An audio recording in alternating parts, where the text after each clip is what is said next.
Okay. Where are we? Oh, I need to do some review, don't I?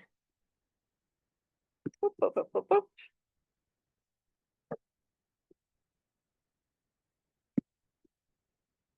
Ah.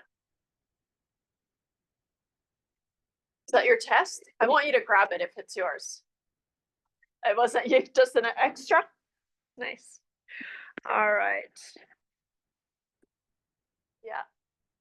Don't worry, I catch everyone at the end of test 2 and I make them grab their test. How about a little bit of review? Last day, we talked about annuities. What are annuities? Annuities are when we make regular payments, right? Regular payments, usually to pay off a loan, sometimes to save monies, right? If I save $200 a month for 5 years, how much will I have, including interest at the end? Okay? And so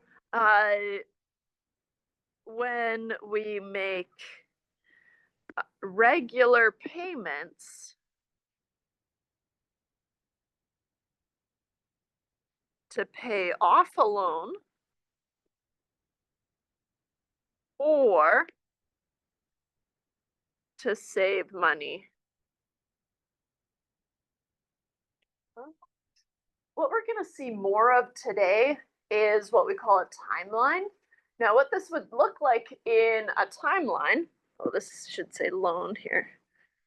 In a timeline is something like, here we are today.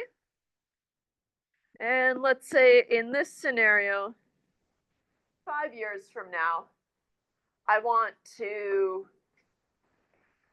let's say, have saved $10,000. Right? And so what we looked at last day,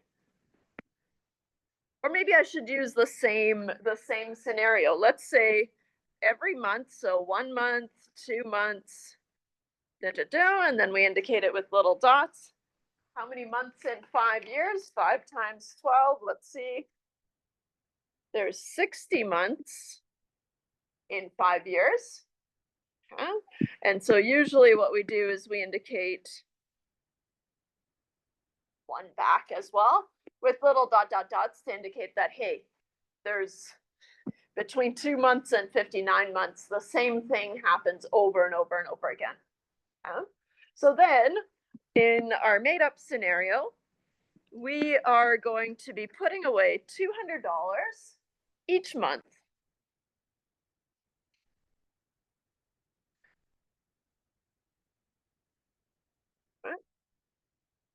And here, 5 years from today, this will all be worth something, right? But each of these $200 will be worth slightly different amounts, right? Because they'll have been there for this one, this $200 will only have been in the bank for 1 month, right? You get a little bit of interest for that 1 month, but not very much. Whereas this $200, it's been in the bank for 48 months. That's a long time, right? And so it'll have earned a lot more interest, right? And then this $200 has been in there the longest, and so it'll have grown the biggest. Okay? So how we indicate this usually is this becomes some accumulated amount, A. Okay? And this becomes some accumulated amount, and this becomes some accumulated amount. And then here, let me move this down, sorry. And between here, there's dots, lots and lots of accumulated amounts. And this is the total accumulated amount.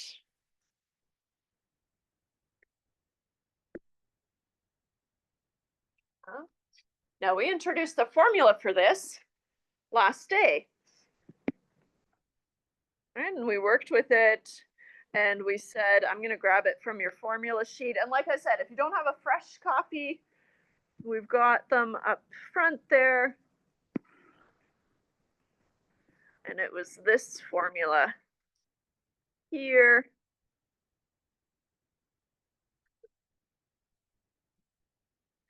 Where this total accumulated amount is this A.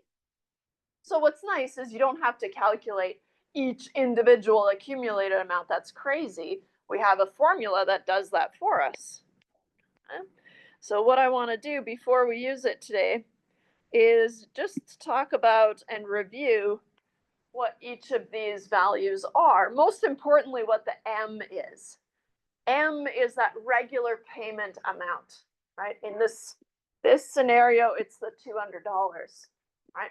You're making that $200 payment every month for 5 years, right? And so here we have where A is the total accumulated amount.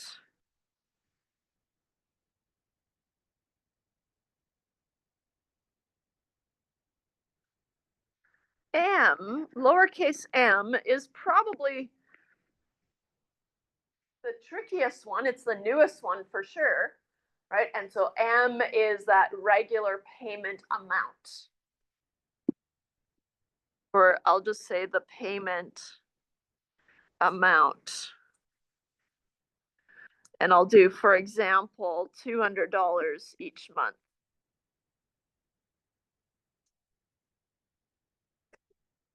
Right. In this case, M would be 200. This is a bigger formula than we've seen before, although this part looks kind of sort of familiar from our P equals 1 plus R over N to the NT, right? And then we have to do minus 1. But once we kind of break it down, then it's not too bad, right? What are our players? We have R, which is your interest rate.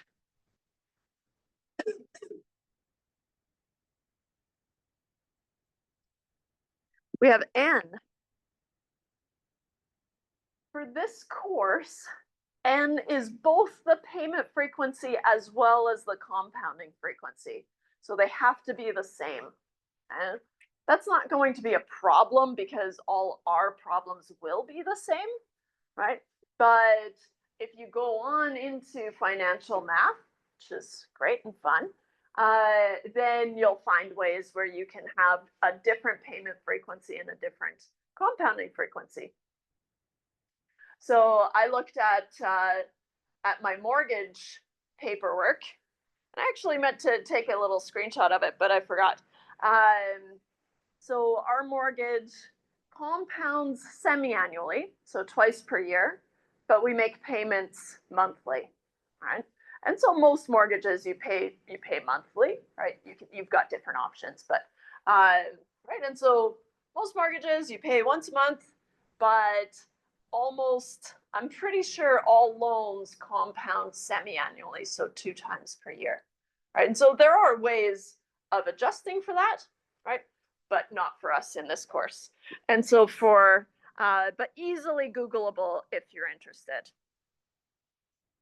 Now, N is going to be the compounding frequency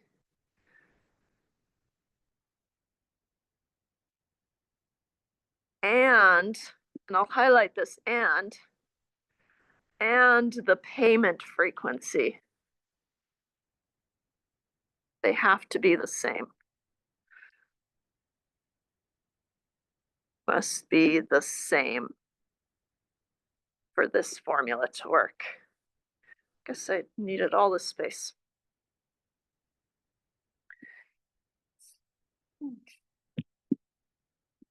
R and N again, not a new player. How about T?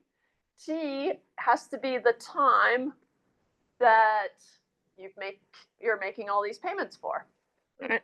And so T is the time in years, right? And so now the time has to be in years, whereas before for simple interest, we said, okay, well, as long as you're able to make them match, you're okay.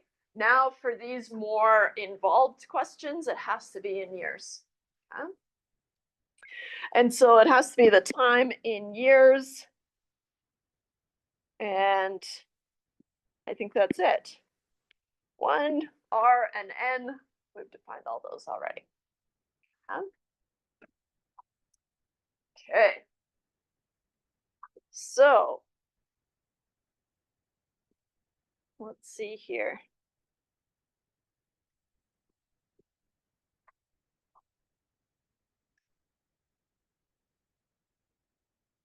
What I want to do here, or any questions about the review before we start new?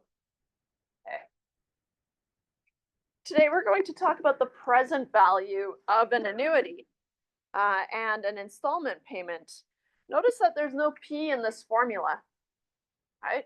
And so what we need to do is we need to make an adjustment for if we want to find P, our present value. Which brings us to, on your formula sheet, the last formula in the financial math section, the ordinary annuities. So I'm going to grab that and bring that in here just so we can look at it.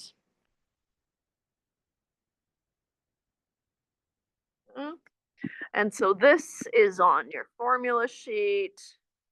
So I'll do it bright pink. This looks terrible. I don't like looking at this at all. Right? But if I look a little bit closer, then I see that this whole right-hand side is what we were just talking about, right? That's this formula here. Trying to get it on the same screen, but there. Just briefly, I'll zoom out a little bit. And so here, this is the same formula as this up here. Yeah. I have a quick question. You said T is time in years, but on some of the math, like on some of the homework, it was time, but in months. Like So as long as the time and the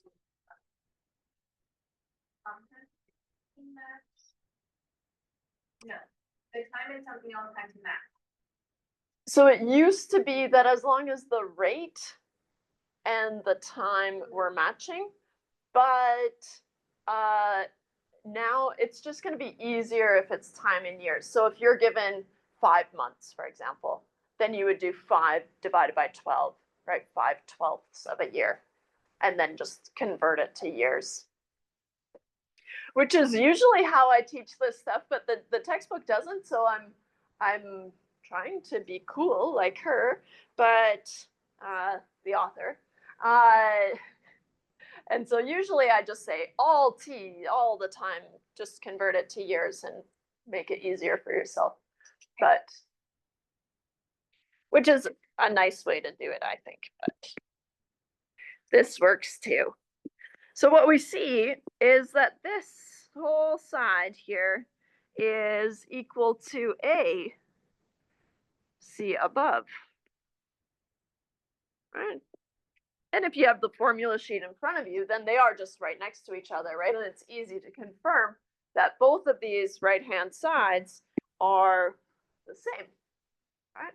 And so really what we're saying is that the accumulated amount must be the same as this principal amount being invested just at as a basic compound interest investment,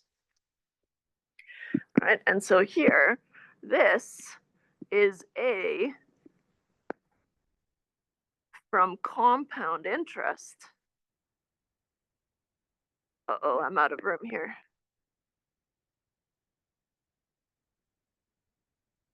So that's kind of cool, right? It makes sense that an accumulated amount should be the same as another accumulated amount, and we use that kind of against itself. And if you look at your formula sheet again, I know, I'm obsessed. A for just a compound interest problem. Remember, when do we use this compound interest? If the problem says using compound interest, right, that's a big clue, good clue. But as long as there are not regular payments, right, you invest $1,000 for 2 years and it just sits there, right? Then you're in this section of the formula sheet. And so A, for just basic compound interest, where you just invest some amount P and let it sit there for T years at some compounding rate R, compounding with frequency N, right? Then it should be the same as the A with these regular payments. And so we leverage that. If we have to solve for the present value, because the present value is P, right? And so really what we want to find is we want to find what this guy is. But also notice that although it looks so messy, right? It looks terrible. Sounds like something happened in the game, maybe. Or it was a really good math problem, but I don't think so. Claude would be cool enough to play the game, and I'm just not that cool. Sorry. Should have taken business math. We want to solve for P, right? This whole chunk here, 1 plus R over N to the NT, well, that's the same as the value that I have here, right? And so even though it looks terrible, bless you, delayed, but bless you, we have all these components, right? And so especially if you use the store function on your calculator, which I encourage you to do, then it's really not that bad, right? And so what do we need? We would need to know R and N and T and M, and that's it, to be able to solve for the present value of an annuity. So in this case, what is the present value? Because I feel like that is probably the trickiest part at this point, is figuring out, okay, well, the present value in this case would be what? All right, so let's talk about it. Blah, blah, blah, blah, blah. The present value, I'll highlight it so we can see it, of an annuity is, I guess I'll highlight it and then I'll. The present value of an annuity is the amount of money that you would need right now, okay, in order to be able to make the payments in the annuity in the future. And so it's the value of those payments that you're going to make later on. And so in other words, there's an S missing, the present value is the value now of a future stream of payments. So in terms of our, before we do an example here, hey, let me move these down, all the way down. In terms of what this would look like, let's use the same scenario. So let's say today you decide, I'm going to change the scenario just ever so slightly, that for 5 years, you want to be able to take out $200 each month, just for whatever you want. So at the 1 month mark, at the 2 month mark, at the 60-month mark is when you're going to run out of money. Okay, 9 months. You're going to take out $200.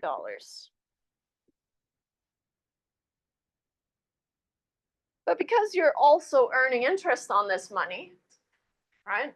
The longer it sits there, right? This $200 has sat there for 59 months, right? And so it's worth a lot less today than this $200, right? Just because of interest.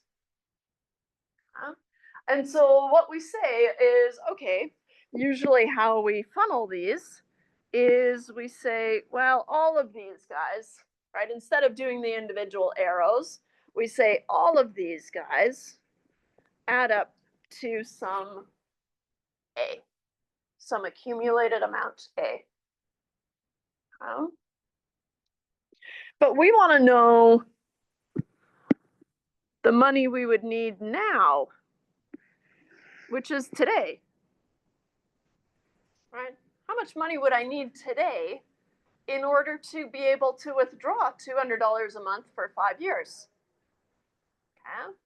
So what that's going to look like is I have some P today. So this, I shouldn't use an arrow, and I shouldn't use dot, dot, dot, but underneath today, and I'm using a slightly different color for a reason, because these are different payments, okay? Or different streams, I should call them. But this P, we're going to force it to have the same value as this A pulled back to today. Okay? What that's going to look like is you're going to have this P, and it's going to grow to some A, and the key is, in our formula, we force these to be equal to each other. So I'll make a note here. Our formula forces these to be equal.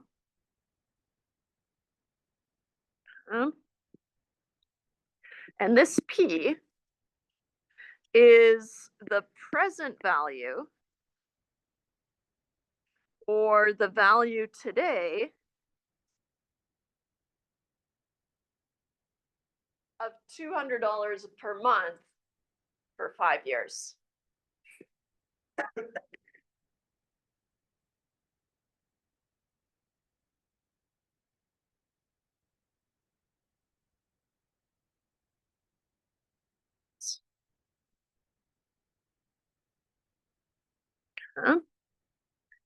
So that's the logic behind the formula.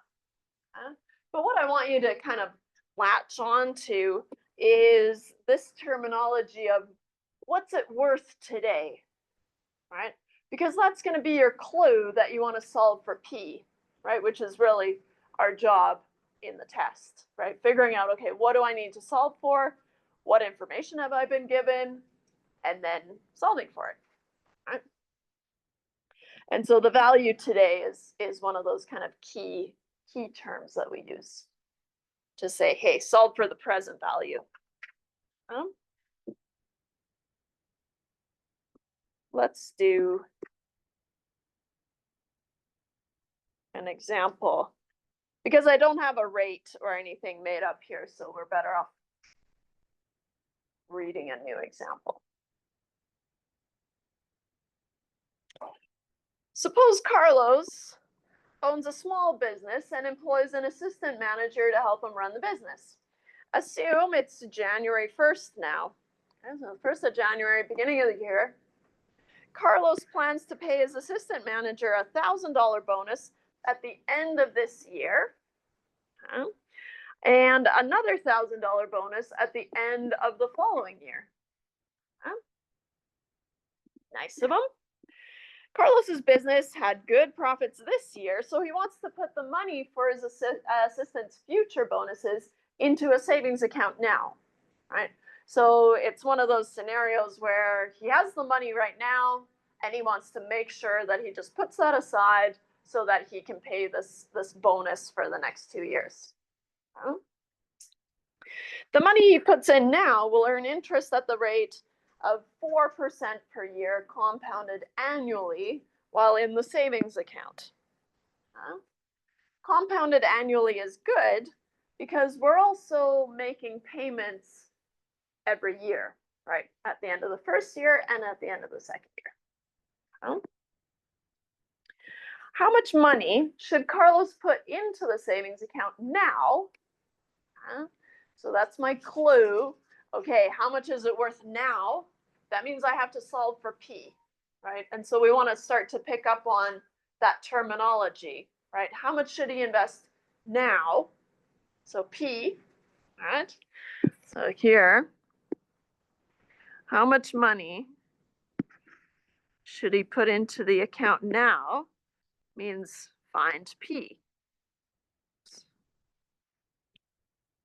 So that he'll be able to withdraw $1,000 1 year from now and another $1,000 2 years from now. Okay. What do we have? We're given some information.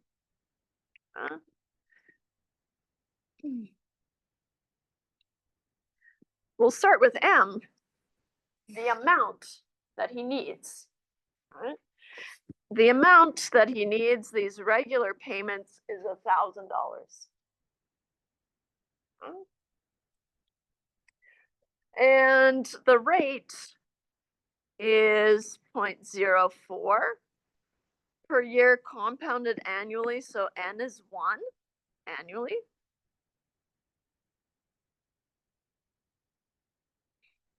And it's the same as compounded annually and every year and 2 years from now.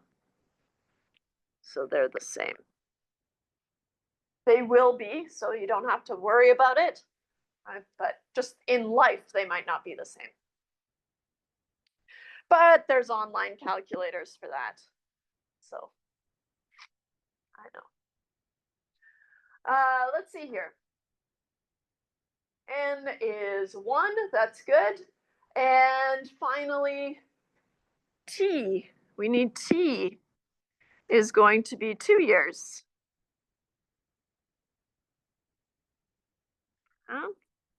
I think that's all we need. Now from our formula sheet, let's see if I still have it there. If I have to solve for P with this regular payment amount of $1,000, right? What's that worth today? That's P. So now I would need to plug in my values. P times 1 plus R over N to the NT is M times 1 plus R over N to the N times T minus 1. I'm really just writing out the formula again, so don't worry about it if you don't want to. Although on the test, I want to see the empty formula like this, right? Before you fill it in, because that shows me that, hey, these are the values, I plugged them in, and then if you end up with the wrong answer somewhere, then that's okay, because you showed me that you were on the right track at least. Okay. Let's plug in our numbers. We're solving for P, so we just leave it as P. 1 plus R, which was 0.04, divided by N, which is 1. I'm going to write it just for completeness, but dividing by 1 and multiplying by 1 doesn't do anything, right? And so 1 times 2 years. M is 1,000. And then 1 plus 0.04 divided by 1 to the 1 times 2, then minus 1 divided by 0.04 divided by 1, which is just 0.04.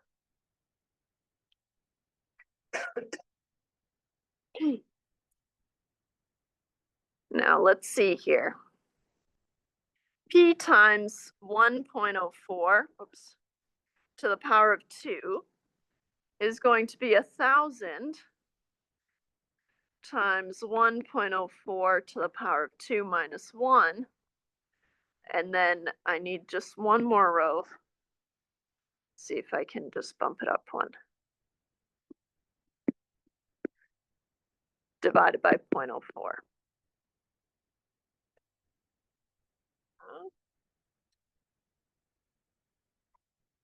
You don't have to write out your work here because I often find it's more efficient to just go through on your calculator and do it. And so I'll be keeping an eye out for common mistakes, but I won't be making sure that you show all this work. You can skip to the end. So here I need 1.04 to the power of 2. Let's see if it's anything nice. Sort of. So I'm going to jot it down. But if it's not anything nice, and by that I mean if it's repeating or if it's going beyond your screen, you can store it or something like that, but you don't have to write it down. 1.0816 minus 1. See, what's nice is this number is the same as this number the whole time, right? So that saves us a little bit of work. Divided by 0.04.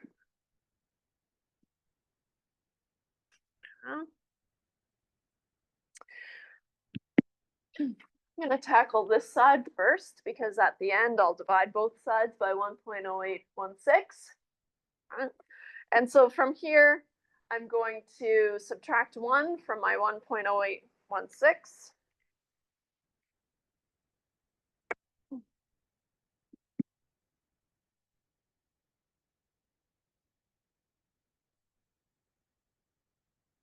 Thousand times 0.0816 divided by 0.04.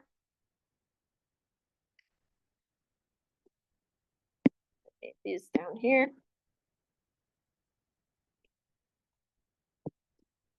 Give myself lots of room.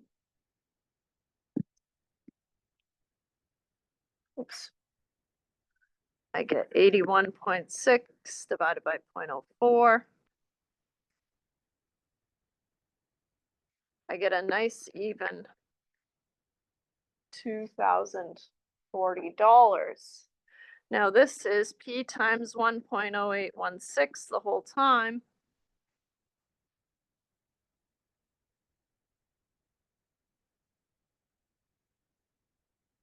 Which means that P must be 2040 divided by 1.0816.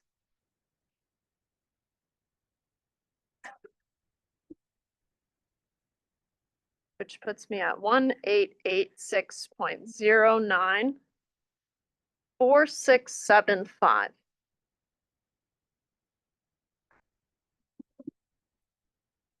And I will show that, where did I go from?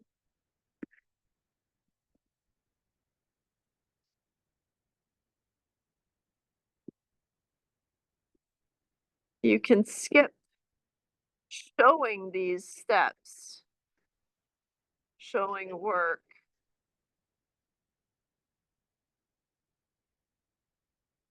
From here to here. And maybe I'll delete this instead.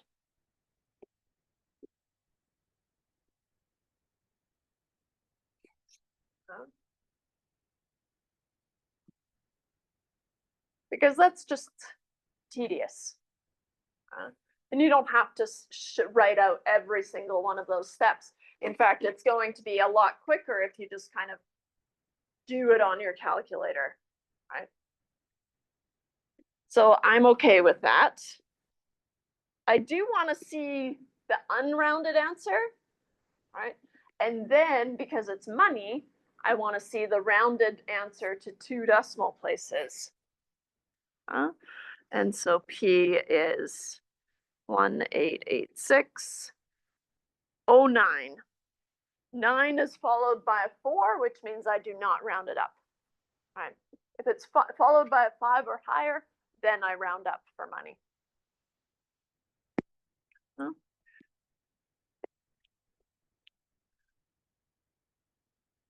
I want to see the unrounded answer and dollar answer to 2 decimal places.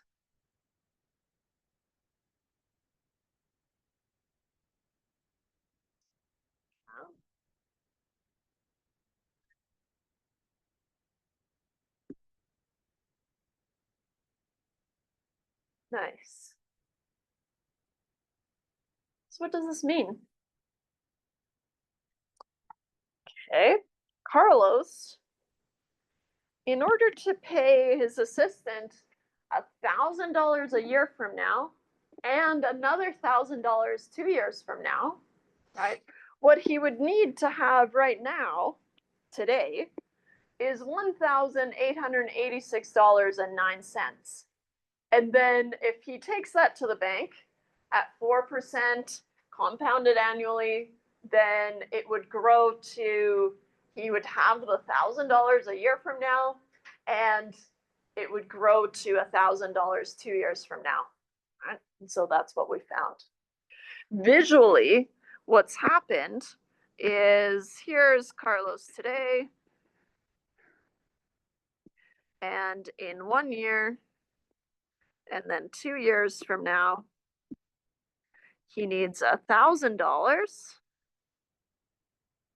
$1,000. So what we've done technically, and how we show it usually, is we say these are worth some P amount today, right? And that's what we found here. P is the present value or the principal amount today. So visually, and maybe I'll add a note here, right? Visually, what we've solved for looks like this. Right? Which, if visualizing it doesn't help you, that's okay, right? I just find that it is helpful sometimes to be able to see it and to be able to kind of map it out, right? Why does this timeline look different from what we did before? I've just cut out the middleman of A, right? What have I done? What have I done? The difference, kind of schematically, between what we drew here, right, is we said, okay, I've got these regular payments and they're going to add up to some A, and then I use A as the gateway, and then I map it back to P. What I've done is, yeah, okay, our formula does this in the background, but really what I did is I said, all right, now let's just bypass that funnel and take it back to P, because that's ultimately what I'm interested in. Right? And so it does the same thing. But I've just cut out this middleman. It's there in the background working, but we don't see it. Huh? And so that's how you can draw it out if you want. Any questions about that one? No. Well, then let's do another one. Kind of a fun one to dreamcast. Suppose you've won a lottery. Wow, that's nice. And it pays $1,000 per month for the next 20 years. That sounds nice.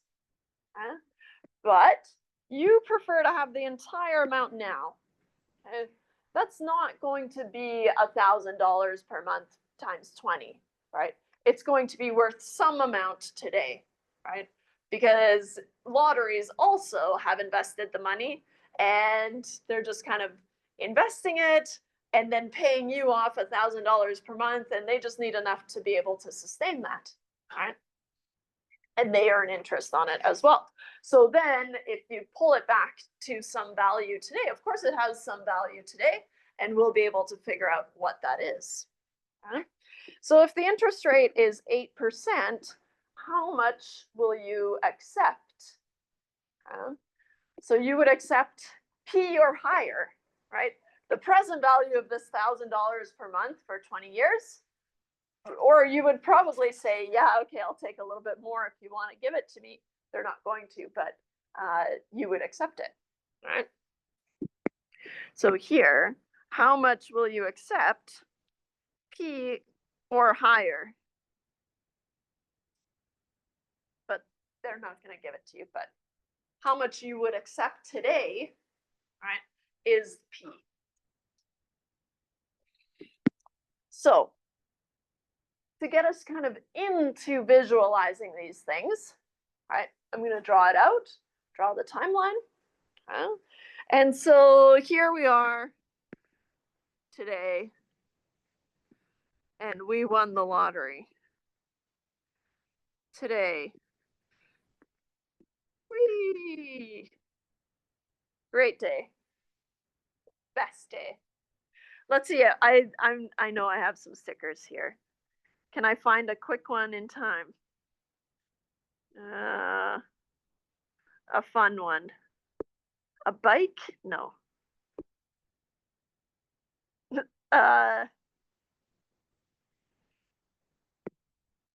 lottery. You won the world. I can't be looking forever. There.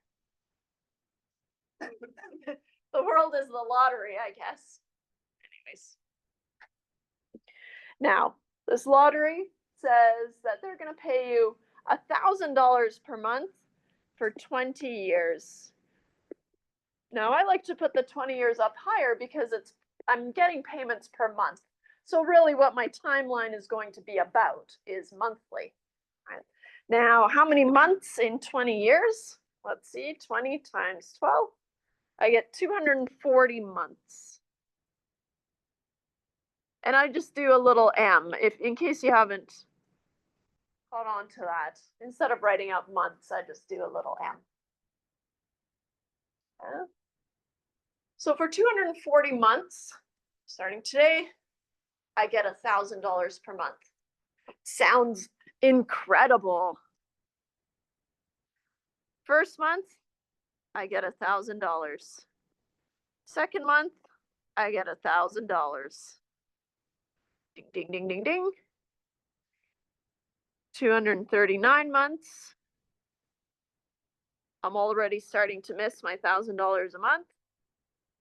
And then my final payment at the very, very end. Oh. And then, of course, it continues. But usually, what you'll notice is usually we get the idea. If we have a starting point and then I do maybe two months or 2 payments, and then I do the last 2 payments, we get a good idea of what this thing looks like. Huh? Now, what we want to do is we want to figure out, okay, how much are these guys worth today? P, where P is the value of the winnings today.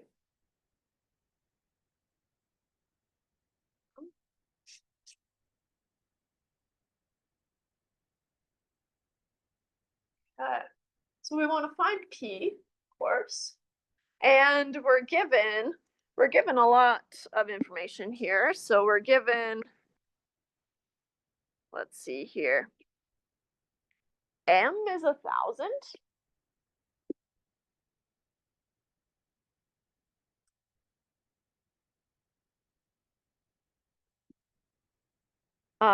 Monthly, which means that it has to be compounding monthly. So N is 12 monthly.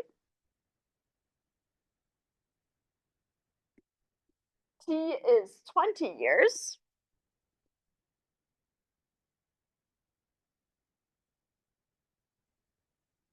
What do you notice? Maybe you don't. That's okay. N times t is this value, right?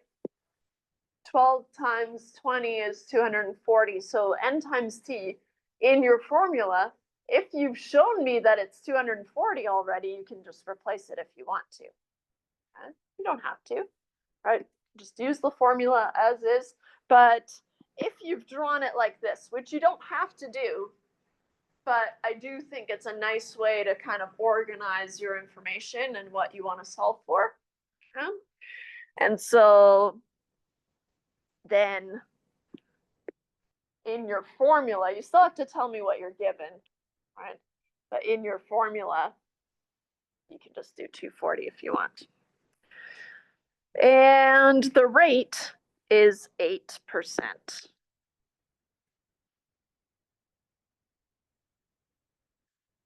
We've got our formula, which I'm lazy, so I'm just going to copy here.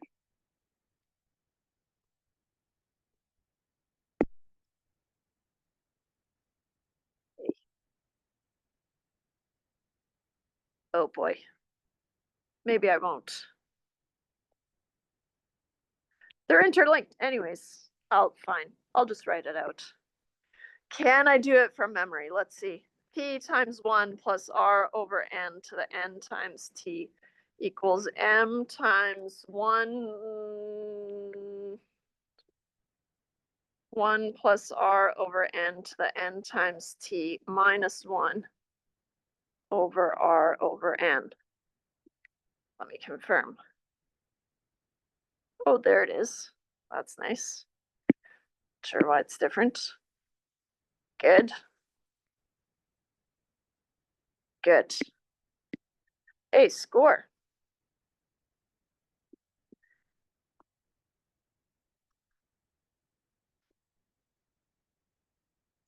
Yeah. Feels good. Memorize. Memorization is a muscle. The more you memorize, the more you can memorize. You have to work at it. And I'm bad at working at it.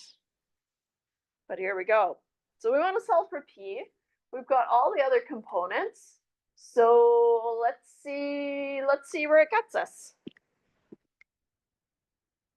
P times 1 plus 0.08 divided by 12 times 12 to the power of, to the power of 12 times 20 is $1,000 per month times 1 plus 0.08 divided by 12 to the power of 12 times 20 minus 1 divided by 0.08 divided by 12. First things first, I want to check 0.08 divided by 12. I have a feeling it's no good. It's not. So that's okay. What I'm going to do instead is I'll use the store function, right? When 0.08 over 12 is not very nice, then it's nice to be able to use the store function as well. Or instead, I should say. So I'm going to have P times 1 plus, now I'm going to store this in A. 12 times 20, that's the one I was talking about. So if you've shown me that there's 240 payments, that's what n times t does, right? How many of these payments are you making? Right? And so 240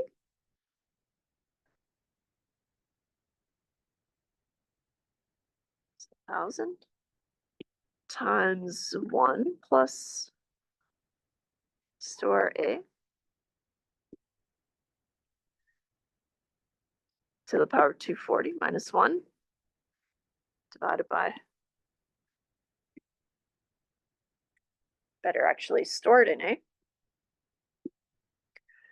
P times 1 plus store A is still really small.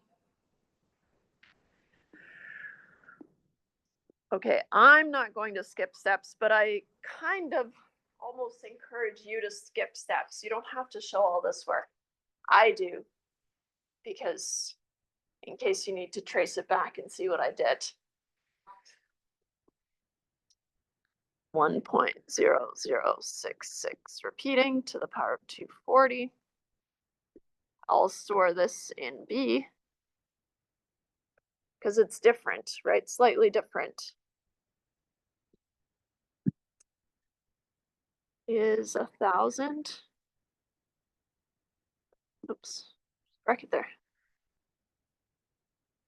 Times store, and now I have it in B, so store B to the power of 240 minus 1 divided by store A. Store B to the power of 240. Let me guess, I'll store it in C. You don't have to store it in B. C. To the power of 240. 4.926802. 771. Oh, come on.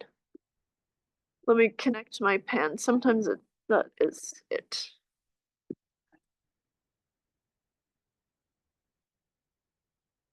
Four point nine two six eight zero two seven seven one, which I'm gonna store in C. It's equal to 1,000 times whatever is stored in C minus 1 divided by store A. Now I'm gonna parking lot the left-hand side, and I'm gonna work with whatever's stored in C or on your screen if you want, if you've kept it, minus 1, then times 1,000, and then divided by what's stored in A.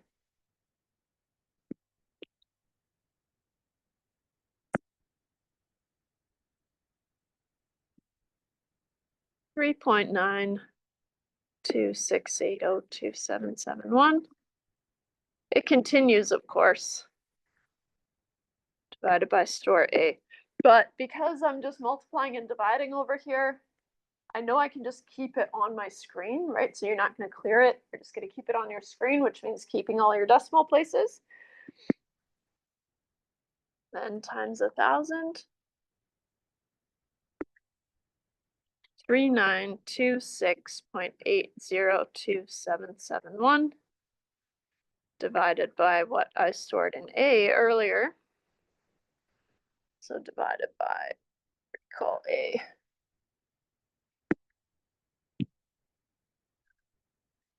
589,020.4156 is the same as P times, and maybe I'll just write store C.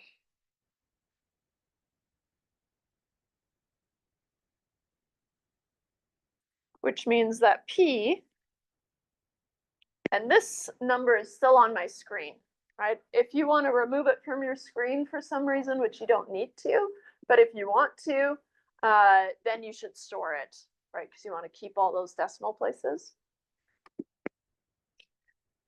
589,020.4156 divided by what's stored in C. So finally, divided by, recall C, we get P 119,554.2917. 1. As money, 119.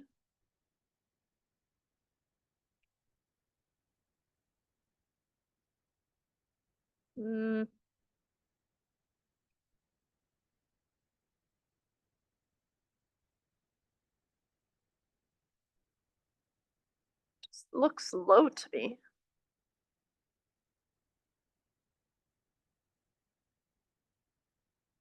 Anyone get a different answer?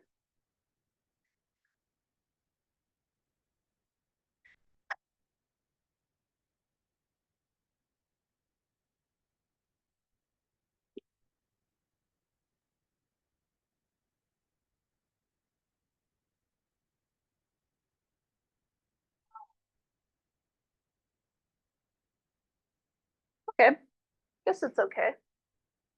Compared to 240,000. They only need to have $119,554.29, right? The lottery does, in order to be able to promise to give you $1,000 per month for 20 years. It's pretty good. Huh? So the value of $1,000 per month for 20 years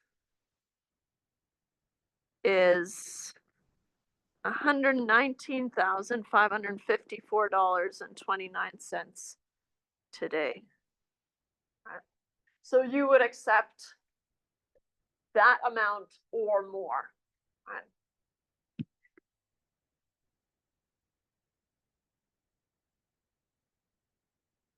Oops.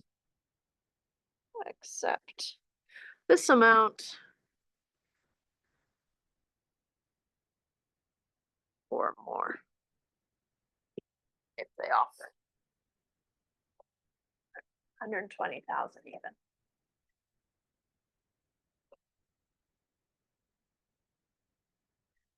Did I do?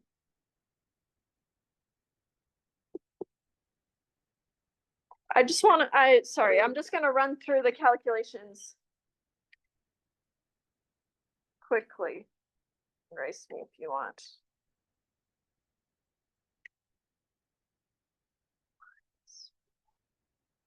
There.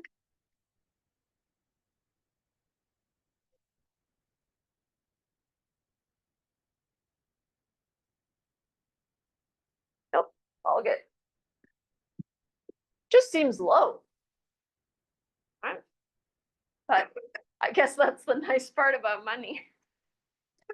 It's also being invested at 8%, which is really, really high, right? We don't really have those rates available to us ever. And so that might explain a thing or two. Looks good. I'm pleased with our work.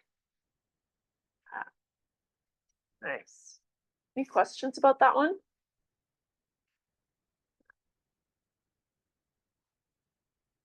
Now let me see what time it is. It's only 7. Might catch this game after all. I only have this one example. And then I was going to ask you if you wanted to start the next section.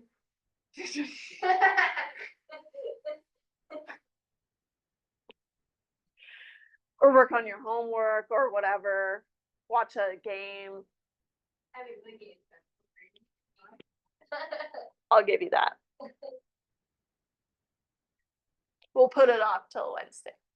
We've got it scheduled for Wednesday, so it's fine. Which is nice. So find the monthly payment. Uh-oh, that's different, right? But for a car costing $15,000, if the loan is amortized, and I'll talk about what that means, over 5 years at an interest rate of 9%. Okay, and so amortized, I'm pretty sure derives from being killed. Okay, and you're basically just paying off the loan. Okay, and so here it's amortized means paid off.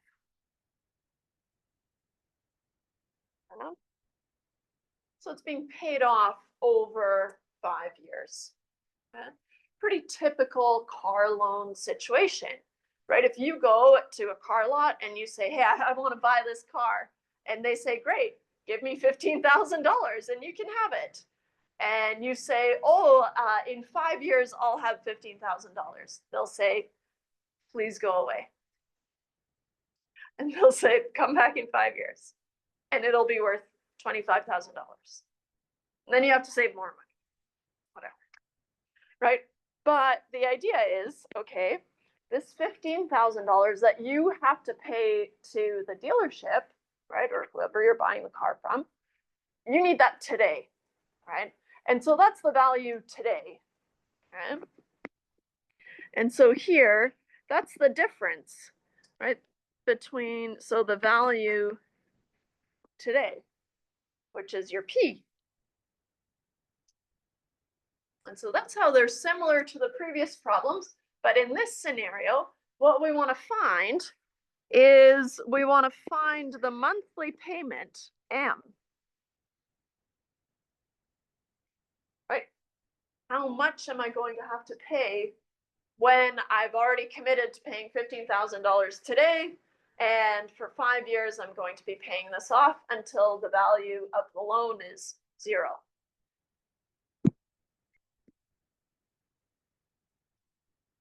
If you want, you can draw it out, right? And so we can draw it out.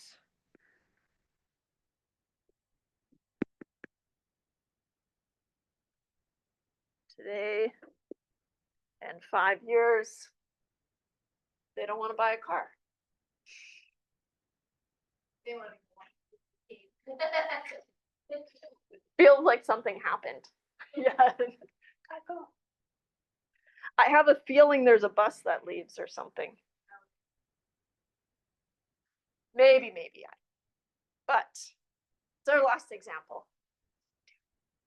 Okay. So we're going to make monthly payments. So 1 month, 2 months, ... for 5 years, which I keep forgetting is how many months? 5 times 12 is 60 months. And I like to do the one before the end, just for good measure. Now, in this scenario, the amount that we don't know is this M, but I'm going to be making a payment of M dollars each month for 5 years. Okay. And so here, these payments are worth some P today. That P in this scenario, and I'll do this instead, has to be equal to $15,000, right? The value of the car today, right? You went out and you bought a car.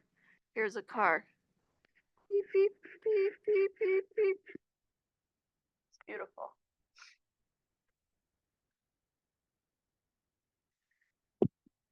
That's what $15,000 gets. Well, so if it helps to sketch it out, great. If not, you can skip that step. Now, we have a P, and I want to solve for M. I have to use the same formula, right? Because that's the only formula that has both a P and an M in it, right? With regular payments. And so I have P times 1 plus R over N to the NT is equal to M times 1 plus R over N to the NT minus 1 divided by R over N.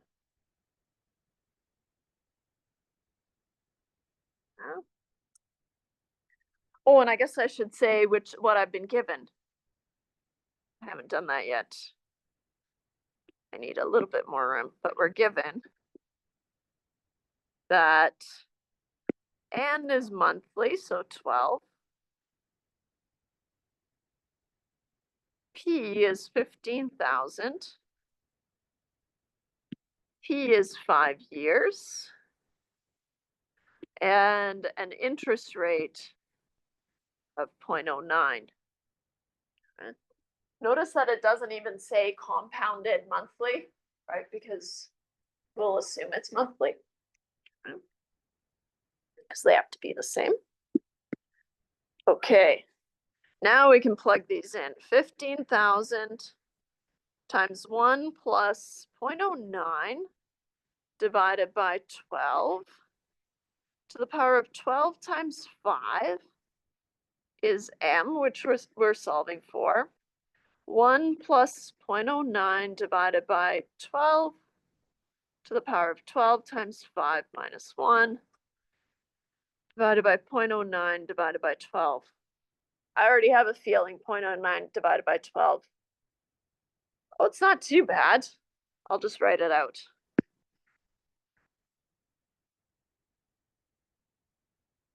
I'm gonna skip a step. 1 point, so plus 1. 0, 0, 7, 5. And 12 times 5, I already solved it, is 60. It's m times 1.0075. Notice that I'm doing the 0.09 divided by 12 plus 1 just in one go. A little bit sloppy, but it's okay. Divided by 0.006. Okay.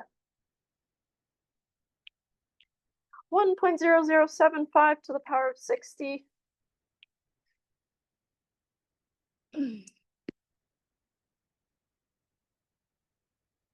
1.56568127.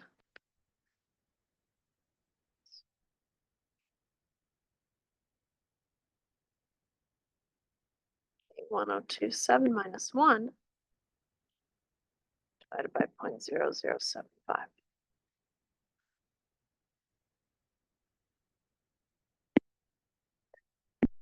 Since I'm about to take this 1.5656 and multiply it by 15,000, but then I need it again, I'm gonna store it. But mostly for personal use, I don't need it later on, so I'll store that in A. I like to make a note here that it's been stored in A. Yep. Which means this has been stored in A. Times 15,000. I get 23485.2154. Just in case, I'll store this in B because I can tell I'll need it later, but I need to clear my screen. Next, I'm going to work on what's stored in A minus 1 and then divided by 0.0075. So recall A minus 1 divided by 0.0075 makes m times, and I am skipping writing out a step here, but I did it. 75.42413693. Keeps going, but since I have that on my screen, then I might make use of the previous answer button, or you can store it in a different slot, right? Because to solve for m, what do I need to do? I need to divide both sides by 75 point blah, blah, blah. Okay. And so here, just for good measure, I'll store this in C.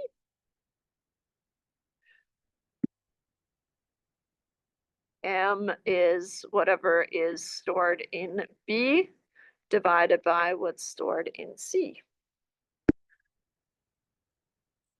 Recall B divided by recall C. I get an M of 311.375328. Or M is a dollar amount.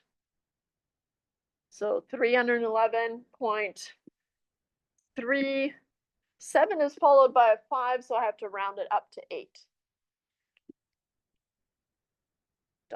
Or pennies, rather. So I would be making monthly payments of $311.38 in order to pay off my loan for the next 5 years. Nice. Let me just make sure that I didn't lie. I do not have any more examples. So let's see. Hopefully you can still catch the game in some way. If you don't want to watch the game, I'll be here if you want to work on your homework problems, or I'll see you on Wednesday. Anyways, let me know if you have any questions, but I'll stop this recording.